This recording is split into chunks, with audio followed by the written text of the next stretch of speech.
I mean, I do want a bigger goat. So absolutely. Mm-hmm. Always.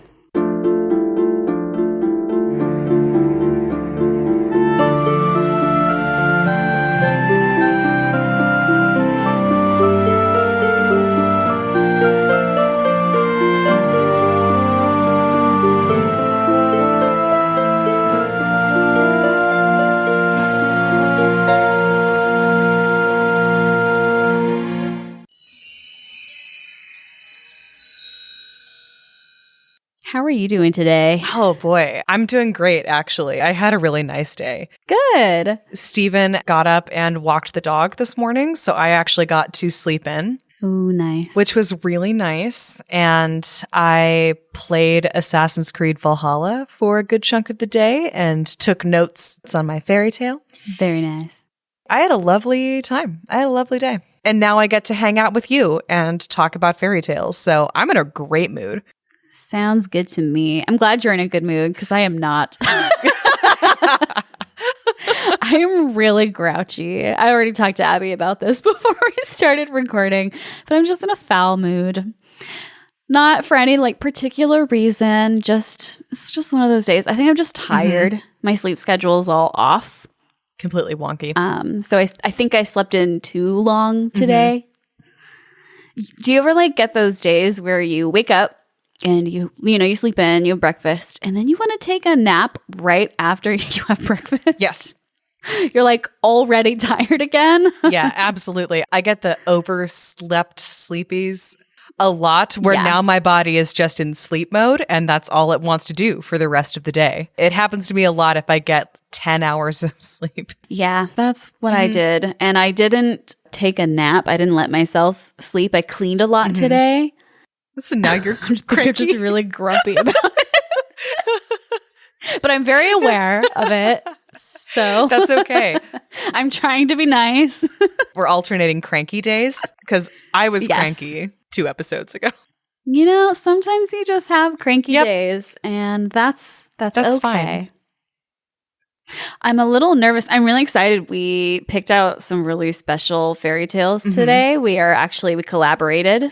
Yeah. So I'm excited. This is going to be an interesting experiment because we're also changing formats just a little bit for this episode. I'm going to read a couple of classic fairy tales, one from Asbjörnsen and Moe and one from the Brothers Grimm. I'm going to read their counterparts from a genius who already fixed them. Yeah, it's very on brand for us for a fairy tale fix. Yeah. So some beautiful genius already fixed the 2 stories that we're about to read today. So I'm going to be reading those or summarizing them. But the book that I'm going to be reading from is Politically Correct Bedtime Stories, which is modern tales for our life and times. And it's been a while since I've read one of those stories, but I loved those books when I was younger. I know, me too. I loved reading these when I was younger. Like, it's definitely satire. It is absolutely poking fun at PC culture. But I also genuinely like how he fixed most of these stories. Like, they're genuinely great. I was rereading the 2 that we were going to do today, and I was just like, man, that's such a good way to do this story. And I genuinely don't remember how those ones end either. I'm so excited. Because I was just thinking more about it, and I love that someone already went through and did this, because a lot of the things that he points out in these fixes are exactly the problems that you and I have with most of these fairy tales. I mean, let's be real. A lot of these fairy tales are highly problematic. And that's why we fix them. They are very terrible, but also very delightful, which is why they're so much fun to talk about and also think about how you would fix them for a modern audience, which is what we do. Well, sometimes I think about it as a modern audience. Other times I'm just like, what do I want to read? What's my personal fix? And then I make it 10 times worse. Which is fun. I think so. I think everybody really vibes with that. I know I vibe with that. I hope so. Do you just want to get started? Yeah, let's get into it. The first story is The 3 Billy Goats Gruff from Asbjörnsen and Moe. And that is from the book East o' the Sun and West o' the Moon. And you can check it out in our show notes. The book is still for sale, so you can definitely purchase it. Just follow the link on our show notes. I'm very excited about this because I don't remember this story at all. There's more versions than the one I'm reading you. Oh, should we mention that we're not doing predictions this time? Oh, yeah. I don't think we need to do predictions just because these are pretty well known. And they're also pretty short. Yeah. And I've already got the fixes for them right here. So I don't think we need fixes. This is a different type of episode. Let us know what you think. But we're not going to do fixes. Well, maybe. A fix for the fix. Or our fixes and then James Finn Gardner's fixes. Exactly. The 3 Billy Goats Gruff. Once upon a time, there were 3 billy goats who were to go up the hillside to make themselves fat. And the name of all 3 was Gruff, which I think is confusing. They're all named Gruff. It's a last name. It's a family name. It's a last name. Okay. They're the family Gruff. Well, on the way up was a bridge over a burn that they had to cross. And under the bridge lived a great ugly troll with eyes as big as saucers and a nose as long as a poker, which I love that imagery. First of all came the youngest billy goat Gruff to cross the bridge. Trip, trap, went the bridge. Who's that tripping over my bridge? Roared the troll. Yeah. Oh, it is only I, the tiniest billy goat Gruff, and I am going up the hillside to make myself fat, said the billy goat with such a small voice. Oh my, okay. Now, I'm coming to gobble you up, said the troll. Oh no, pray don't take me. I'm too little, that I am, said the billy goat. Wait a bit till the second billy goat Gruff comes. He's much bigger. Oh, yeah. Again, very sibling. Very sibling-esque. Don't eat me. Eat my big brother. Yeah. I forgot that each goat sells out the sibling that's coming behind him. And the troll's totally into it, and he says, well, be off with you. A little while after came the second billy goat Gruff to cross the bridge. Trip, trap, went the bridge. Who's that tripping over my bridge? Roared the troll. Oh, it's the second billy goat Gruff, and I'm going up the hill to make myself fat, said the billy goat, who hadn't such a small voice. Now I'm going to gobble you up, said the troll. Oh no, don't take me. Wait a little until the big billy goat Gruff comes. He's much bigger. And the troll's like, alrighty. Sounds fair. Be off with you. I'm gonna, they keep selling them out. So just then, up came the big billy goat Gruff, and in all caps, trip, trap, went the bridge. Just to emphasize that this is the big one. Oh, yeah. Yep. For the billy goat was so heavy that the bridge creaked and groaned under him. Who's that tramping over my bridge? Roared the troll. And then again in all caps. It is I, the big billy goat Gruff, said the billy goat, who had an ugly, hoarse voice of his own. Ooh. Now I'm coming to gobble you up, said the troll.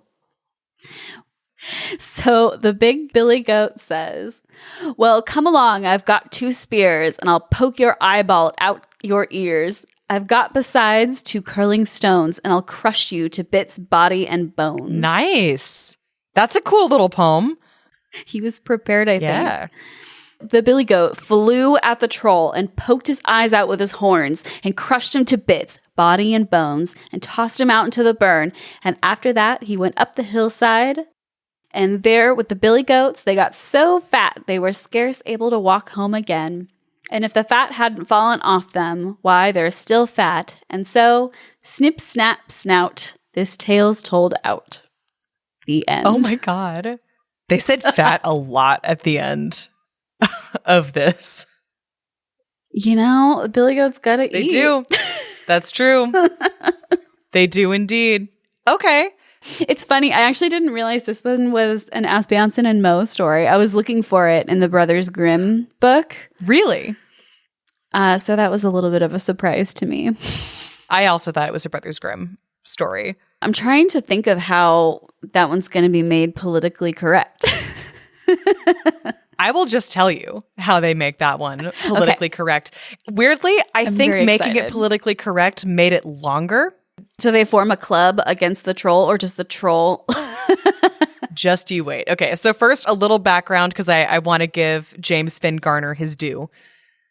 A little background on the book.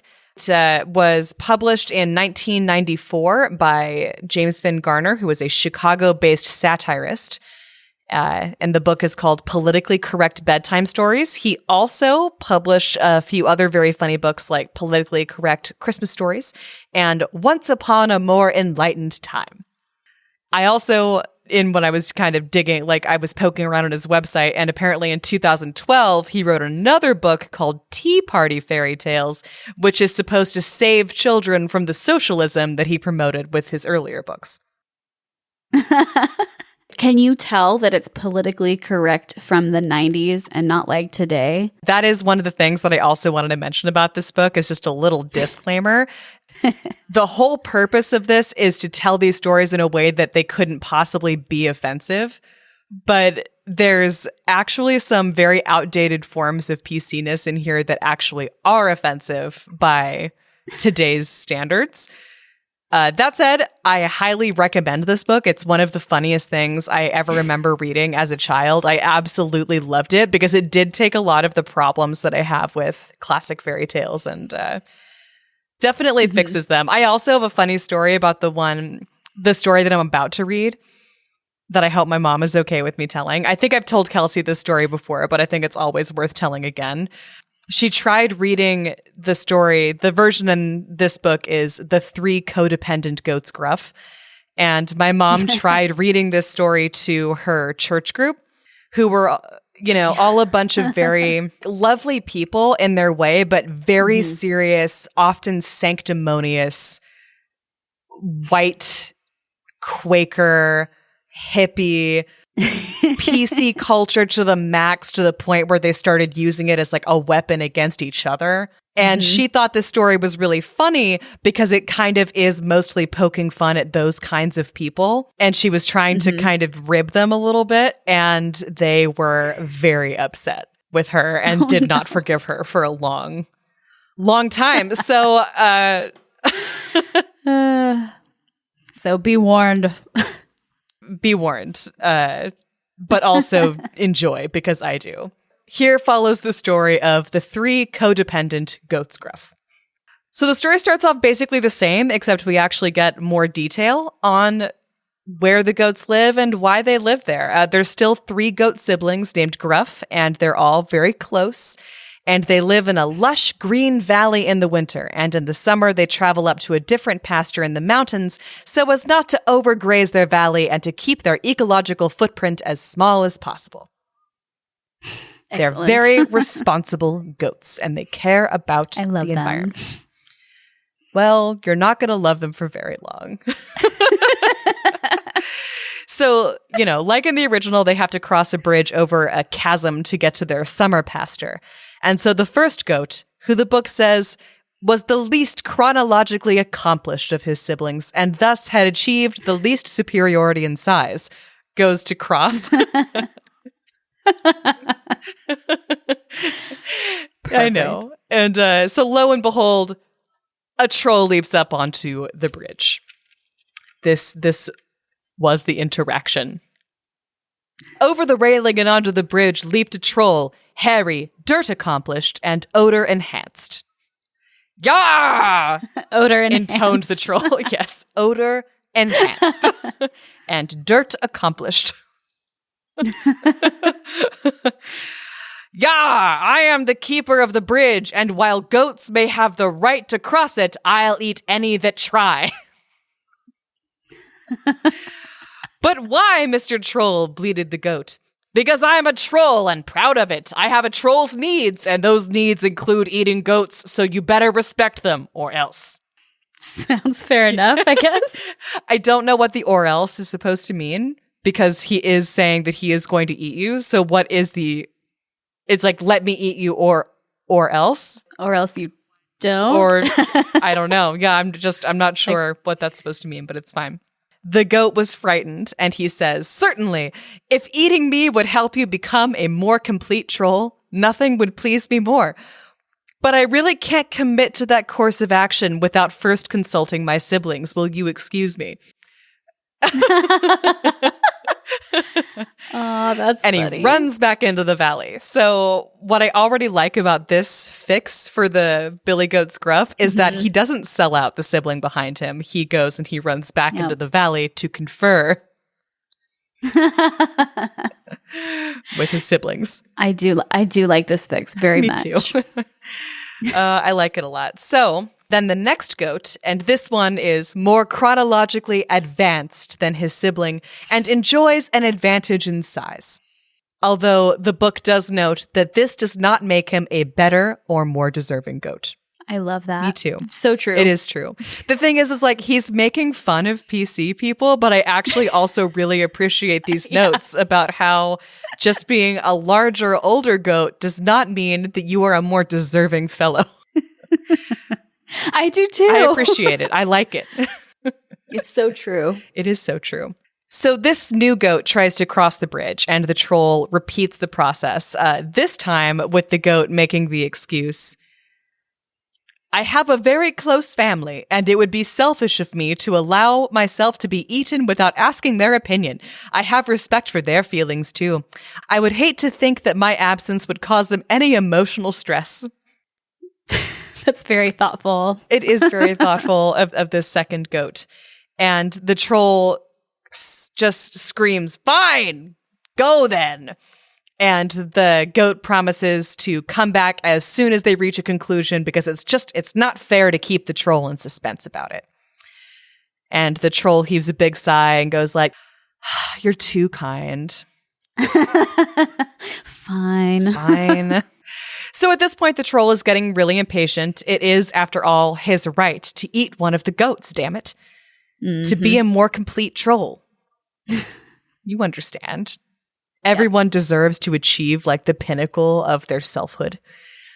And he waits for the final goat sibling. And this one is the most chronologically gifted and therefore the biggest. He's pretty much twice the size of the troll, and the troll is now completely terrified of this final goat sibling and falls all over himself apologizing. There's no way he's going to poke his eyeballs out. That would be very rude. It would be very rude indeed. And you know, the most chronologically advanced goat knows this. Okay. Yeah. So the troll falls down on his knees and says, oh, please forgive me. I was using you and your goat siblings for my own selfish ends. I don't know what drove me to it, but I've seen the error of my ways. And the eldest goat also goes down on what passes for knees and goats and said, now, you can't take all the blame for yourself. Our presence and supreme edibility put you in this situation. My siblings and I all feel terrible. Please, you must forgive us. It's amazing. It is amazing. So good. So good. The troll begins to sob. No, it's all my fault. I threatened and bullied you all just for the sake of my own survival. How selfish I was. The other goat replies, we were the selfish ones. We only wanted to save our own skins and we totally neglected your needs. Please, eat me now. They continue on in this fashion for some time. Each trying to be guiltier than the other until they actually come right back around to being pissed at each other and are now yelling at the other person to go ahead and either eat them or knock the other off the bridge.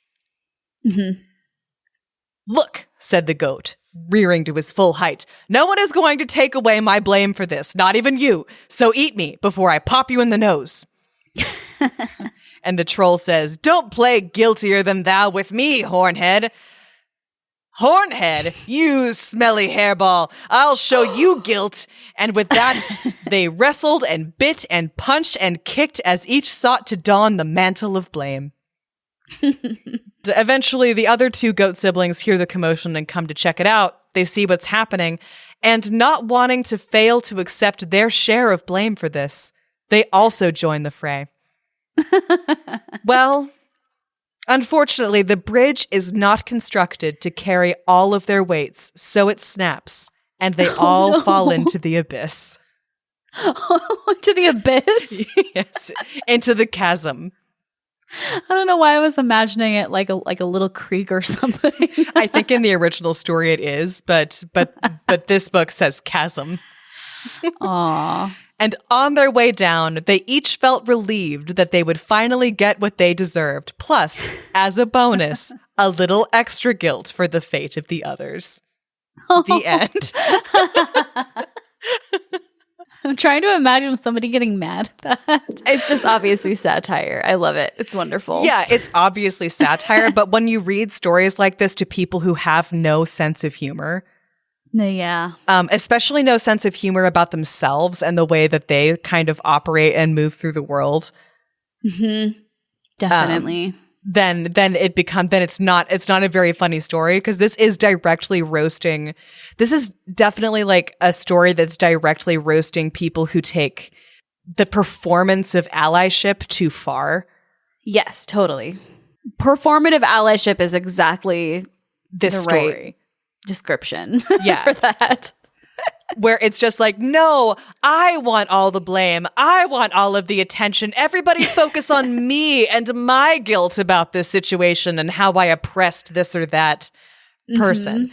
And so they just kind of destroy each other with their own one downing or one upsmanship in terms of who is the most guilty.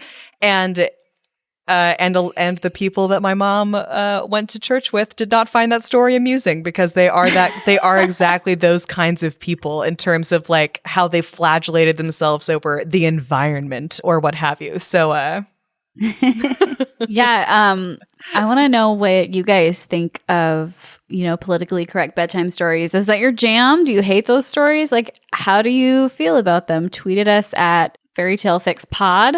I'm genuinely curious. Like I said, I haven't read those stories in a long time, and I'm definitely going to be looking at them with a different point of view now.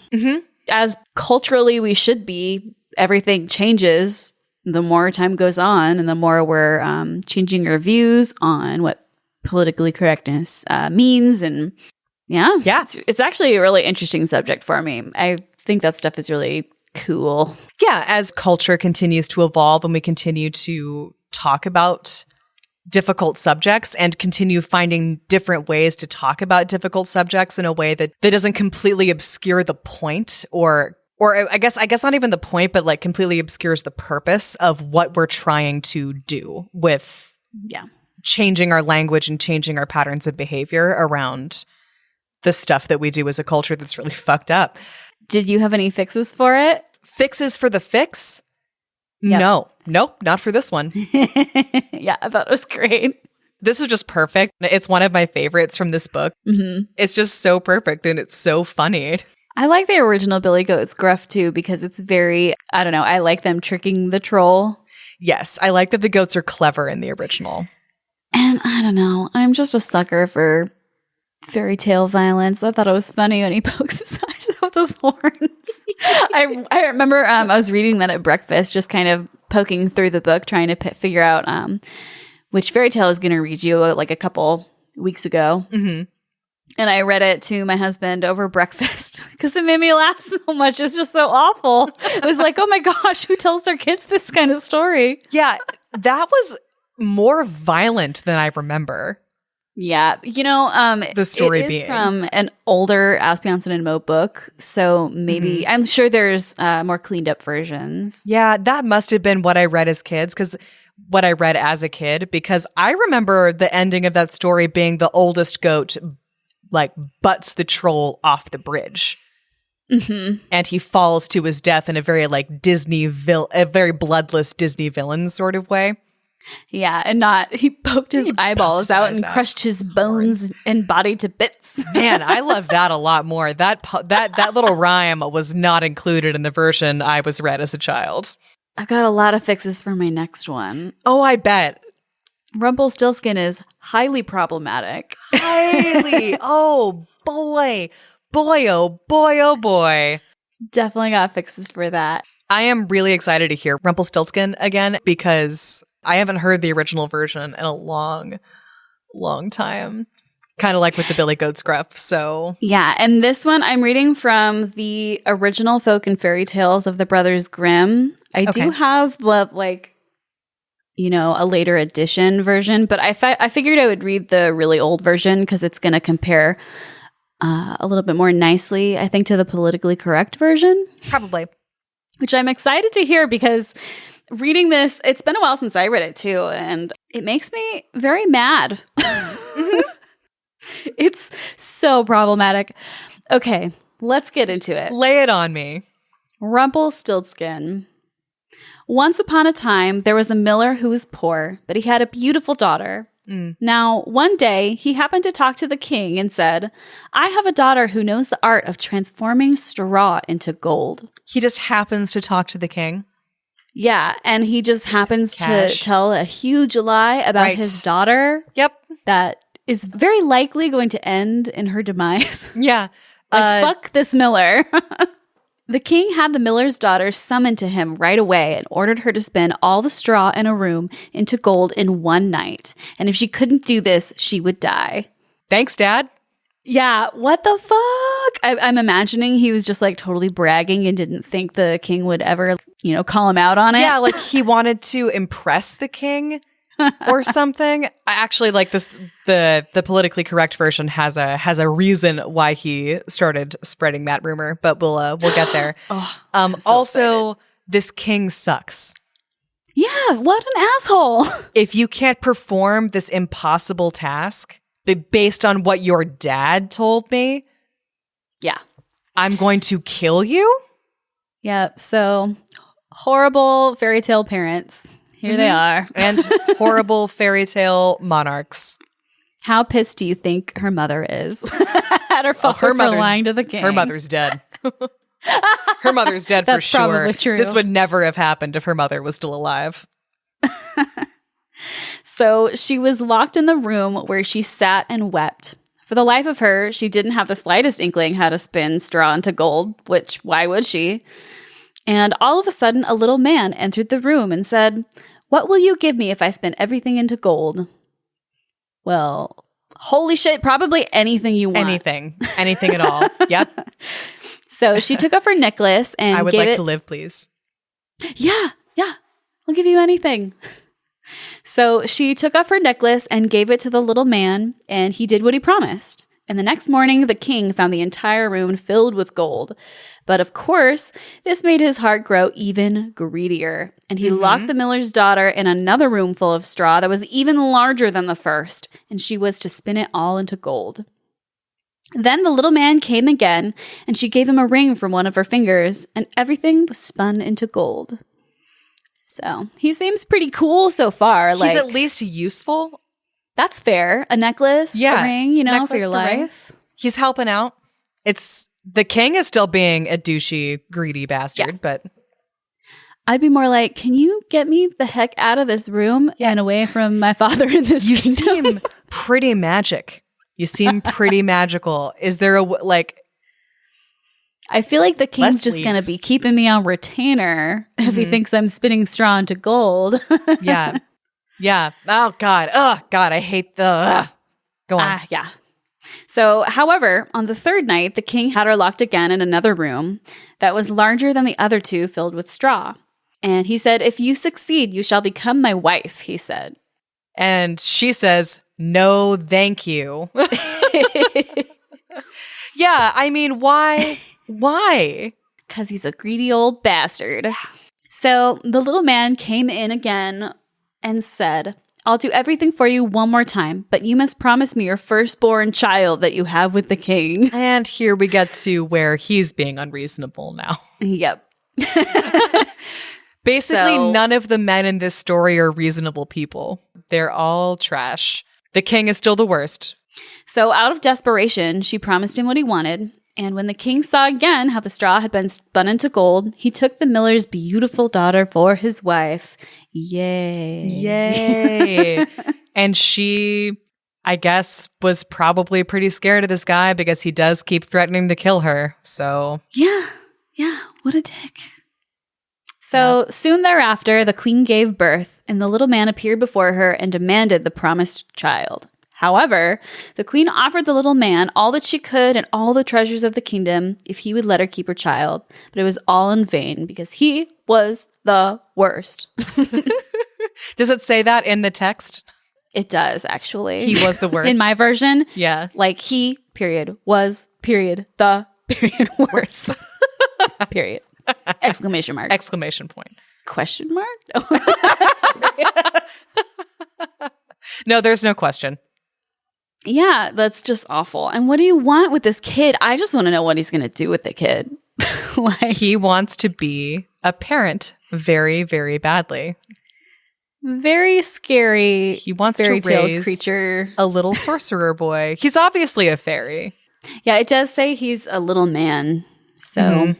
I'm imagining like an elf, I guess. Yeah, or like just one of the wee folk, as I've heard them referred to. I've always kind of pictured him as like a gnome. Ooh, a gnome. Yes. Sprightly little gnome who would like to take your child. Creepy. So he says, in 3 days, I'll come and fetch the child. But if you know my name by then, you shall keep your child. During the first and second nights, the queen tried to think of the little man's name, but she wasn't able to come up with a name because why would she? Mm-hmm. She became completely depressed. On the third day, however, the king returned home from hunting and told her, I was out hunting the day before yesterday, and when I went into the deep dark forest, I came upon a small cottage. And in the front of the house, there was a ridiculous little man hopping around as if he had only one leg and screeching, Today I'll brew, tomorrow I'll bake. Soon I'll have the queen's namesake. Oh, how hard it is to play my game, for Rumpelstiltskin is my name. You idiot! You just gave it away. You just gave it away. That's interesting. I don't know. In variations that I remember hearing before, it goes, the queen has the king send out messengers to all the corners of the land asking for the most unusual names that the people of the country have ever heard. And the messengers report back. And then Rumpelstiltskin appears every day of the 3 days that he allots her. And she guesses all of these different strange names that she's been told by the messengers. And he says no to each one of them. And then the person that brings her his actual name is one of the messengers who was returning to the palace through the woods and hears. Oh. So this is actually the king being useful for the first time ever in any variation I've heard. I also like that the king just memorized his little poem. Just knew the whole little poem. He's like, you know what was weird, honey? Today, I was out in the forest. This strange little man was reciting a very strange little poem. Did you promise him our child? Yeah, right. Also, how sick and twisted is this game where it's like, guess my name? And it is a typical like fairy. Very fey. Out of all of the men in this story, Rumpelstiltskin I blame the least. It's in his nature. It's in his nature. When the queen heard this, she rejoiced. And when the dangerous little man came, he asked, What's my name, your highness? And she responded first by guessing. Is your name Conrad? No. Is your name Henry? No. Is your name Rumpelstiltskin? And the little man screamed, The devil told you that. And he ran off full of anger and never returned. The end. Okay. All right. Finger guns. Hold on one second. I want to look in this earlier version to see if it says anything different. I didn't remember it being that short. I remember it being there's a little more fuss. Okay, so in this version it says, all night long the queen racked her brains for all the names she could think of and sent a messenger through the country to collect far and wide any new names. The following morning the dwarf came and she began with Casper, Melchior, Balthazar, and all the odd names she knew. Each name, the little man exclaimed, That is not my name. And the second day, the queen inquired all of her people for uncommon and curious names and called the dwarf Ribs of Beef, Sheepshank, Whalebone. But at each he said, That is not my name. Who named their kid Ribs of Beef? Ribs of Beef. Wow. Okay. All right. Maybe it was a fairy tale celebrity. Ribs of Beef?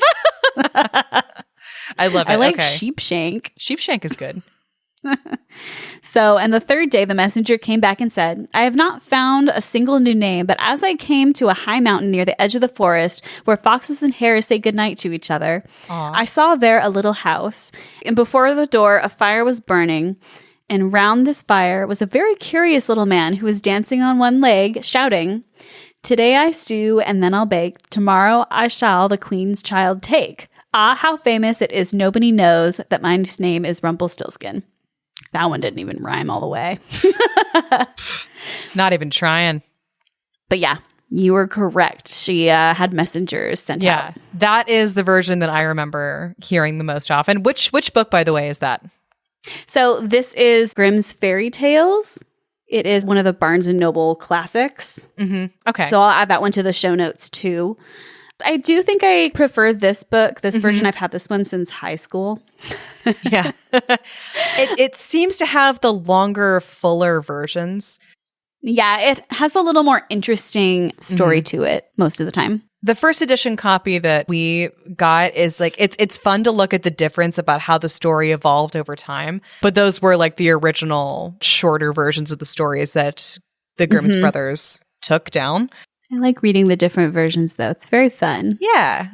But yeah, and in this one, he says, a witch has told you, a witch has told you, instead of blaming the devil. Uh-huh. I wonder if that was like a Christian element that they wanted to like not talk about the devil. I don't know. But like witches, they all serve the devil. So it's kind of the same thing, as we know.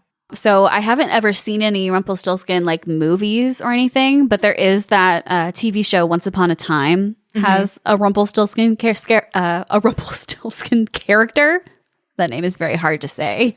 And his character is so much fun. I haven't watched all of the Once Upon a Times seasons. I got kind of like it kind of drifted off when they entered Frozen into it. Honestly, they lost me about halfway through season 2. Yeah. As soon as they started introducing actual Disney princess characters, I liked it better when it was more the original fairy tales and not Disney style stuff. But his character is really fun. Yeah, no, I really liked the Rumpel storyline. Was really cool. Yeah. I loved what they did with his character, actually. He was a hottie. Other bit of sort of general Rumpelstiltskin pop culture that I wanted to mention before we jump into the politically correct version is I actually just listened to an episode of another podcast, which just want to plug this one real quick. It's called LeVar Burton Reads. On the off chance that anyone who's listening doesn't know who LeVar Burton is, he's the guy that brought us Reading Rainbow when we were kids. Oh, cool. Yeah, and also played Geordie LaForge on Star Trek Next Gen. He is amazing and one of Abbie my favorites. loves Star Trek. I love Star Trek. I love Star Trek so much. Next Gen's your favorite, right? No, not even no. Okay. My favorite is Deep Space Nine. I will talk about Star Trek some other time, but Next Generation is still very good. That's for our other podcast. Yeah, for a different podcast, we will go into Star Trek deep dives. I'm currently midway through a complete Voyager rewatch, and man, that show's bad, except for when it's really, really good. When it's good, they just nail the little moral quandaries that they make episodes about, and then the rest of the time, it's just it's very vampy nonsense, and I love all of it. Abby's a woman of many interests. I have many interests. Most of them are science fiction related.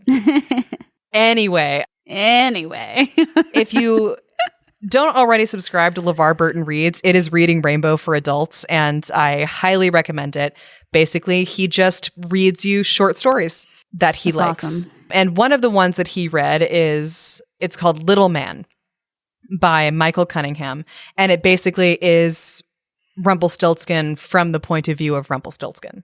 It's really sweet and sad and very human. And just a really interesting little piece that sort of observes the miller's daughter through Rumpelstiltskin's eyes and has some thoughts about why she decides to marry the king, for one thing, or...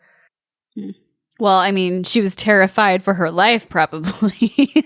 That's one of the things. And also she wanted to support her father who was impoverished. And Oh, yeah, the one that lied about her. yeah, but she still inexplicably loves for some reason. The story goes into all of that, and it's lovely. How dare you make me not hate Rumpelstiltskin and the Millers? He's still the bad guy in the story about him. One thing that I like, LeVar Burton always does a little bit of analysis at the end of every story that he reads. And he does a little bit of talking about how stories that humanize and contextualize the villain. And anyway, it's really interesting. Which I know it's exactly like both of our jam, is we love stuff that humanizes and contextualizes the bad guy. All right, definitely going to check it out. So this is the politically correct bedtime story version of Rumpelstiltskin. Right off the bat, he gives the miller's daughter a name. Yay! So already the primary fix. He names her Esmeralda. Beautiful name. Thank you. I don't know why I said thank you as if I came up with it. It's a reflex. You're welcome, Abbie. Other than giving her a name, it's a very similar start. There's an economically disadvantaged miller who is ashamed of his poverty instead of angry at the economic system that marginalized him in the first place. And he very archaically and sexistly thinks that he could just marry off his daughter to a rich guy and all of his problems will be solved. So he decides to spread the rumor that Esmeralda can spin straw into gold. What do you know? A prince as greedy and gullible as most men of his station hears the rumor, falls for it, and has Esmeralda thrown in a dungeon with the straw and the spinning wheel, and she sensibly bursts into tears because never has the exploitiveness of the patriarchy been made so apparent to her. This is perfect. Yeah, it's pretty similar to the first story so far because damn, the patriarchy is really fucking over this girl. As it fucks over us all. So Rumpelstiltskin finds her there, and the same thing more or less happens in the original, except for how he turns the straw into gold. Oh. To turn the straw into gold, they took it to a nearby farmers' cooperative, where it was used to thatch an old roof. With a drier home, the farmers became healthier and more productive, and they brought forth a record harvest of wheat for local consumption. The children of the kingdom grew strong and tall, went to a cooperative school, and gradually turned the kingdom into a model democracy with no economic or sexual injustice and low infant mortality rates. For his part, the prince was captured by an angry mob and stabbed to death with pitchforks outside the palace. Oh, man. Oh, wow. I wasn't expecting that. I know, it's very exciting. I love it, though. Me too. I love this so much. As new investment money poured in from all over the world, the farmers remembered Esmeralda's generous gift of straw and rewarded her with numerous chests of gold. It seems like that would take a lot longer than one night, though. Yeah, but the time limit no longer matters because the prince got stabbed to death by pitchforks. That's true, huh? Okay. Yeah. Which I feel is a really fitting end for anybody that throws someone in a dungeon and says that they will be killed. This is a perfect fix. Yeah, this is so far absolutely perfect. And honestly, it only gets better. So since the mechanic of, the prince is already dead, there are no subsequent dungeons for Esmeralda to have to turn into gold. So we just jump straight to Rumpelstiltskin still demanding her firstborn child. He decides to do that anyway. Okay. Still fae. She didn't have a ring or a necklace. Yeah, no, he's still a fairy creature. To which she replies with what I think is the only possible comeback. I don't have to negotiate with anyone who would interfere with my reproductive rights. Oh, I love her. Me too. Esmeralda's amazing. She's incredible. She's my favorite. Powerful, strong woman right there. This story has really been fixed in every possible way. He's a bit taken aback, and he switches tactics and says that he'll let her off the hook if she can guess his name. All right, says Esmeralda. She paused a second, tapped her chin with her finger, and said, would your name be, I don't know, maybe Rumpelstiltskin? Ah! Shrieked the man of non-standard height. But But how did you know? She replied, you're still wearing your name tag from the Little People's Empowerment Seminar.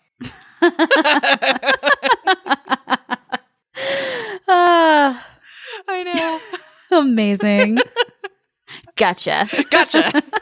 He's still wearing his name tag. You forgot to take off your name tag. Rumpelstiltskin screamed in anger and stamped his foot, at which point the earth cracked open and swallowed him up in a rush of smoke and sulfur. With her gold, Esmeralda moved to California to open a birth control clinic where she showed other women how to not be enslaved by their reproductive systems and lived to the end of her days as a fulfilled, dedicated single person. The end. Oh, perfect. Amazing. Mm-hmm. I love it. Perfection. It's absolutely... I love that she goes to California. Yeah. Opens a birth control clinic. Amazing. It's absolutely perfect. This is exactly the fix that I want. Yep. Me too. I definitely need to get that book and read more politically correct bedtime stories because that was really fun. Mm-hmm. Thank you. You're welcome. I've really been enjoying rereading this. As you said earlier in this episode, I read these the most when I was a preteen, I think was the last time that I read through them all. Mm-hmm. Maybe again, like a couple of times as an older teenager or in my 20s. But the meaning of them and my interpretation of them has changed a lot since I was a kid. I've changed a lot. And so these stories have a new angle on them. And I actually really appreciate how they have been corrected more. Stuff like the prince getting stabbed to death with pitchforks makes me laugh so much harder now at 30 than it did at 12 or 15 or whenever it is the last time I read it, because I was like, oh, well, that seems like overkill when I was a kid. Yeah. But now, like as an adult and realizing just how messed up that story is in nearly every way, I actually am just like, yes, that is an absolutely just end. Excellent. Well done. Good fix. Well, I also love it too because I was really, really young when those books came out, you know, in the, what was it, 94? Yeah, 94. Yeah, so I was like 5 when that book came out. So I was really young when I read them. Probably wasn't 5. I was probably like 10. But I also didn't understand a lot of it. Yeah. I probably wouldn't have understood the significance of opening a birth control clinic, and I didn't have any opinions on reproductive rights when I was 10. No. Probably that I remember. Not at all. And then also even the bit about the Miller. I remember finding this book so funny, but I didn't get most of the jokes. Yeah, definitely. Like the Miller, instead of being angry at the system that oppressed him in the first place, he was ashamed of being poor. That actually really resonates with me now as an adult as something that's real in a way that I thought was just a joke as a kid. And I really appreciate this book more, despite the fact that I also realize now as 20-ish years later that there's actually some stuff in this book not politically correct anymore. Do you want to name the book and the author again real fast? Oh, yeah. It's Politically Correct Bedtime Stories, Modern Tales for Our Life and Times by James Finn Gardner. Sorry, I almost forgot. The back of the book also cracks me up because it's got fake review blurbs from famous fairy tale authors. So, oh, I love that. So it's got, Aesop of Aesop's Fables says, these stories are fables for our times. The brothers Grimm say, we were fighting between ourselves to see who would read it first. And finally, Hans Christian Andersen says, it's hard to believe that James Finn Gardner could improve upon perfection, but he has. Wow. Amazing reviews. Amazing, right? Amazing fake reviews. Glowing reviews from other famous fairy tale writers. Oh my gosh, I love it so much. I think that's going to do it for us today. Thank you so much for listening to Fairytale Fix. If you enjoyed the show, please subscribe, leave us a review on Apple or Stitcher. If you love the show and want to support us, you can get extra episodes, merch, books, and other bonus content at our Patreon by signing up at fairytalefix.cash. And again, you can find us on Twitter and Instagram at fairytalefixpod. We post lots of cool stuff, so definitely check us out. And email us your favorite fairy tales, folklore, nursery rhymes, and other such things at info@fairytalefixpod.com if you want to hear your stories read by us on our podcast for our listener tale episode. Yeah. And these stories didn't actually end up needing fixing because James Finn Gardner fixed them for us. And we all lived happily ever after.